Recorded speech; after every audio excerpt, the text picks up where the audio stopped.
승주님이 성격이 좀 급해요. 급하다 보니까 네. 빨리 해결하고 싶고 그 다음 거 넘어가려고 해요. 경주마처럼 앞만 보고 달려간단 말이에요. 앞만 보고 달려가는데 저기 가면은 막 금은보화가 있는 것처럼 막 반짝반짝거리는 게 있어요. 그래서 저기까지만 달려가면 되는구나 막 달려갔더니 아무것도 없어. 허무한 거예요. 내가 이러려고 사는 건가? 나는 왜 사는 건가? 이럴 바엔 차라리 죽는 게 낫겠다. 그런데 또 죽는 거는 또 힘드니까. 내가 아직 죽을 때가 아니라는 걸 알 수 있는 방법은 또 다른 유혹거리가 나에게 나타나요. 눈앞에 금은보화가 또 반짝반짝거리는 게 있어요. 그래, 저것까지만 확인하고 저것도 아니면 그때 죽자 하고 또 저걸 향해 또 달려가요. 그럼 그게 갱신이 돼요. 저것까지만 확인하고 저것까지만 확인하고 그래도 아직 내가 인생 끝까지 다 안 살아봤으니까 한번 좀만 더 살아보고 그래서 온갖 명분과 이유들을 붙여가지고 구실 같은 걸 붙여가지고 더 살아간단 말이에요. 사람은 쉽게 죽지는 않아요. 그래서 죽고 싶다라는 마음이 올라올 뿐 진짜 죽음으로 행동을 옮기는 거는 어렵기 때문에 내가 그 나의 그런 무의식 자체를 나 스스로 잘 알고 있기 때문에 자꾸 죽지 못하게끔 그 다음 미션들을 주는 거예요. 근데 그 미션들을 내가 받았는데 달려가요. 없어 아무것도. 계속 허무하고 좌절하고. 근데 옆에 있는 사람을 보니까 당첨된 거예요. 뭐야? 저쪽으로 달리는 친구는 저걸 얻었네? 나보다 심지어 어리기까지 한데? 나 지금까지 뭐 한 거야? 그래서 그 미움과 질투를 딱 가지고서는 그걸 연료 삼아 더 빨리 달려요. 내가 쟤보다 더 빨리 달리면 언젠간 얻을 수 있을 거야. 그래서 막 그 미움과 질투, 분노를 가지고서 또 인생을 살아가요. 달려가요. 그러고서는 이게 이제 연료가 다 떨어지면 그때서는 또 미워할 만한 어떤 사람을 또 찾아야 되는 거예요. 그래서 젊은 사람들은 대부분 어떤 동기가 필요하거든요. 좋은 동기가 아니라 이제 예를 들어서 경쟁심 같은 것도 어떻게 보면은 좋게 볼 수도 있는데 그 경쟁심 안에서 미움과 질투, 막 원망이 크게 자리하게 되면 연료는 금방 소진이 되고 그다음에 그 연료를 가지고 달렸던 그 느낌에 취해 있었기 때문에 마약처럼 또다시 그럴 대상을 만들어요. 나는 계속 그 미움과 질투의 굴레에서 벗어날 수 없다는 거예요. 내 삶의 원동력을 다 어디에서 얻는다? 누군가를 미워하면서. 나의 삶의 그 전체의 그 느낌 자체가 미움 덩어리로만 존재하게 되는 거예요. 그래서 지금까지 충주님은 동기가 항상 있었어요. 남들보다 잘 돼야지. 저 사람들한테 내가 잘된 모습을 보여주면서 결국엔 제가 해냈네. 라는 말을 듣는 날. 그런 것들을 상상하면서 복수심을 키워나가는 거예요. 근데 그건 승주님만 그러는 게 아니에요. 저도 그랬었어요. 저를 약간 무시했다라고 생각하는 사람들한테 내가 언젠가는 성공해가지고 내가 무시한 게 잘못됐네. 저 사람 결국에 해냈네. 상상하면서 그걸 원동력 삼아서 달렸어요. 그런데 결핍으로 시작한 쫓음이기 때문에 내가 쫓는 것은 계속 멀어져 가요. 거의 다 다가가가지고 이제 그 끝자락만 딱 잡으려고 하면은 모래알처럼 스르륵 빠져나가요. 내가 가진 게 헛것이었네. 근데 이렇게 어떤 결핍에 의해서 뭔가 목적을 이루어가지고 이걸 쥔 사람들은요, 있어요. 상대적으로 실패만 하는 사람만 있는 게 아니라 이렇게 쟁취해내는 사람도 있거든요. 근데 그런 사람들은 이제 그걸로 인한 또 다른 관념 패턴들을 만나겠죠. 이제부터 가지려고 자꾸 손아귀에 잡으려고 하는 나의 손, 이거를 그냥 편하게 놓아버리자. 이걸 꼭 가져야지만 내가 마음이 편한가? 가지지 않아도 마음이 편할 수 있는 방법이 있지 않을까? 이걸 연구하다 보면은 자연스럽게 시간이 지나서 보니까는 내가 원하는 삶을 이미 살고 있는 거예요. 거기에서 이제 집착감, 그다음에 이제 집요함 이런 것들이 떨어져 나가면서 이제 완전한 내려놓음이 되기 때문에 중요도가 떨어진단 말이에요. 그러면은 내 옆에 자연스럽게 옆에 있는 거예요. 예전에는 얘를 찾으려고 잡아내려고 내가 막 달려가서 막 잡으려고 했다면 지금은 내가 있어도 되고 안 있어도 되고 인연이 아닌가 보다 이러면은 이렇게 자연스럽게 옆에 있어요. 그래서 카르마라는 거는 없애려고 하면은 자꾸 그 카르마만 세질 거예요. 없애려고 하는 게 아니라 그다음에 또 얘를 막 지긋지긋해하면서 '아 너 때문에.' 이렇게 원망하고 부정적으로 바라보는 게 아니라 '아 그래. 나한테 필요한 패턴이구나. 나한테 무언가를 가르쳐 주기 위해서 지금 현재 내 옆에 쓱 다가온 거구나.' 그래서 이 쓱 다가오는 게 나는 좋은 것만 딱 다가오길 바라지 이렇게 나쁜 거 다가오는 거 원하지 않는단 말이에요. 근데 이 마음이 이원적으로 좋은 것 나쁜 것 이렇게 바라보는 마음이 있는 거기 때문에 이런 마음이 있는 상태에서는 내 안에 부정적인 게 오면은 어떻게 돼요? 자기 혐오로 빠져요. 자기 사랑이라는 거는요. 난 내가 너무 좋아. 너무 예쁘고 이뻐 죽겠어. 이게 자기 사랑이 아니에요.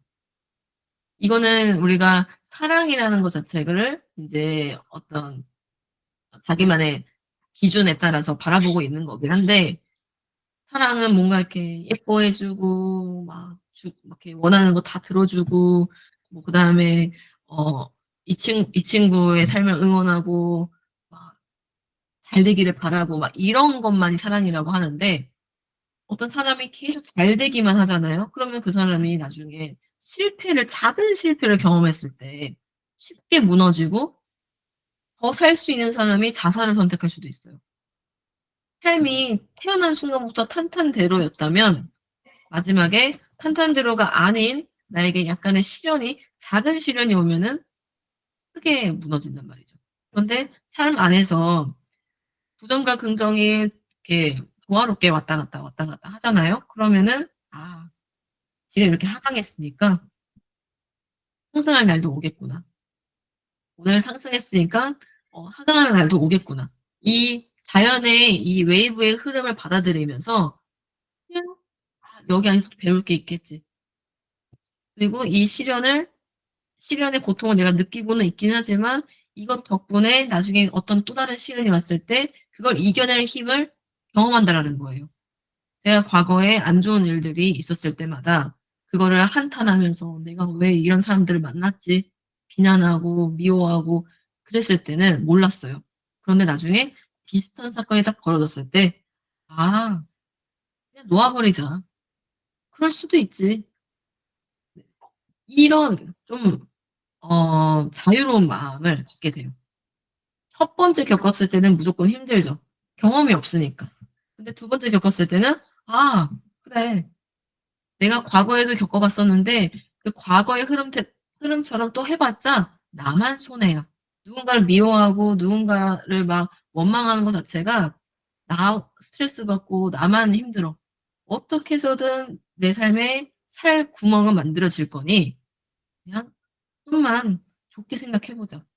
또 이것 덕분에가 될 수 있지 않을까?' 이렇게 생각을 하는 거예요. 부정적인 카르마로서 나에게 나타나는 그런 부정적인 일들 덕분에 나의 운명의 짝꿍을 만날 수도 있어요. 우리는 내 안에 있는 이런 부정적인 걸 다독이다 보면 '너무 이기적으로 사는 거 아니냐? 지 밖에 모르냐?'라고 생각을 하는데요. 내게 돼야 되면은요. 남에게 돼요. 다른 사람이 나한테 못되게 굴고 나를 미워하고 나를 질투하고 나한테 뭐 피해를 끼치고 나한테 공격적으로 굴어도 그게 이해가 돼요. 그러니까 완전히 그 사람의 그런 감정 생각을 내가 이해하는 건 아니지만 그 사람이 그런 행동을 하는 것 자체를 내가 받아들여요. 근데 받아들인다고 해서 이 사람이 나한테 돌 던진다고 해 가지고 내가 돌을 맞아 준다 이건 아니에요. 돌 던지면 돌을 피할 수도 있겠죠. 근데 그 사람을 미워하지는 않는다라는 거예요. 그러니까 이게 전체의 시선으로 미워하지 않는데 육체로서의 나의 패턴이 만약에 아직 지속되는 게 있다면 미워함으로 표현이 될 수는 있어요. 그런데 그것마저도 필요한 일이니까. 내 안에서 무언가가 건드려져서 내가 또 무언가를 깨닫기 위해서 또 이런 마음이 일어난 거구나. 그래서 항상 물러나면서 전체의 입장에서 바라보는 그걸 연습을 해야 돼요. 근데 지금 승주님이 그게 아직 자리가 잡혀 있지 않기 때문에 지금은 몰라도 돼요. 그냥 아까 전에 제가 말씀드렸던 계속 알아차리기. '내가 이런 생각을 하는구나.' 포착하고 그 포착한 순간 바로 다른 행동을 함으로써 5 초든 10 초든 거기에서 쪼금 빠져나오게 되면은 계속 여기에 갇혀 가지고 떡되어 있는 상태에서 있다가 잠깐 5 초, 10초 만에 얘가 쉬잖아요. 그러면 얘가 쥐고 있었던 거를요 약간 헐겁게 지워요.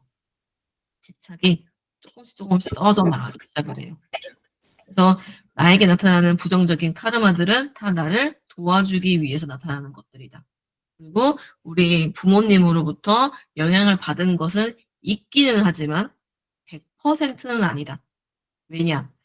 우리 부모님이 나한테 그걸 경험시켜줬어요. 경험시켜줬는데 내가 그걸 묻고 따지지도 않았어요. 뭘 따지지 않았냐? 진짜 엄마가 나한테 그런 말을 했는가? 우리 아빠가 그런 말을 했는가? 이거를 직접적으로 확인을 제대로 안 했어요. 나의 기억일 뿐이란 말이에요. 이 기억이 엄마를 미워하기 위해서, 아빠를 미워하기 위해서 내가 그 기억을 붙들어 놓는 거예요. 근데 그 기억이 약간의 변형이 있을 수도 있는데도 말이죠. 엄마가 예를 들어서 너는 애가 왜 그러니? 라고 얘기를 했어요. 나는 비난하듯이 그거를 받아들인 거. 너는 왜, 애가 왜 그러니? 아, 진짜 하는 느낌으로 받아들여서 엄마가 어떻게 나한테 이럴 수가 있지? 이걸 딱 붙잡고 살아요. 근데 사실은 아유, 너 왜 그러니? 이런 느낌이었던 거예요, 사실은. 그랬을 수도 있는 거를 내가 조금 더 부정적으로 인식하고 해야지만 그 다음에도 엄마를 계속 미워할 수가 있거든요.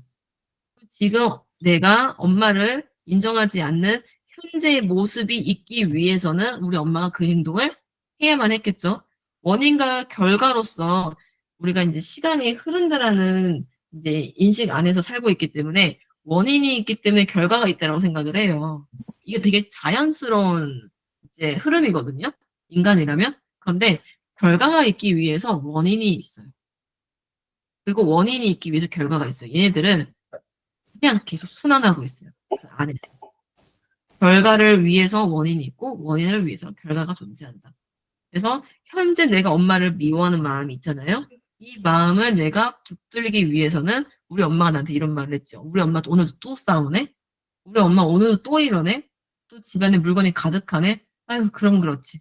그 생각을 또 붙잡아서 뭘 해요? 엄마에 대한 인상을 부정적으로 덧대어서 덩치를 키워나갔던 거예요. 그래서 내가 계속 해야 되는 건, 아, 이거 내 패턴이구나. 나 엄마 미워하려고 작정했구나. 엄마를 내가 좋아하려고 노력을 하는 게 아니라 내가 왜 미워하려고만 했을까? 내가 이 미움을 통해서 무엇을 얻기 위해서 그랬을까? 그래서 이득이 무엇인지를 찾아야 돼요. 내가 이 카르마를 붙잡아서 내가 이득될 게 무엇이 있는가? 그러면 아까 전에 말씀드렸던 나는 행복할 자격이 없잖아 라는 걸 증명하는 도구란 말이에요. 아, 나는 계속 내 생각이 맞다라는 거를 유지하기 위해서 계속 이 생각을 붙들고 있구나.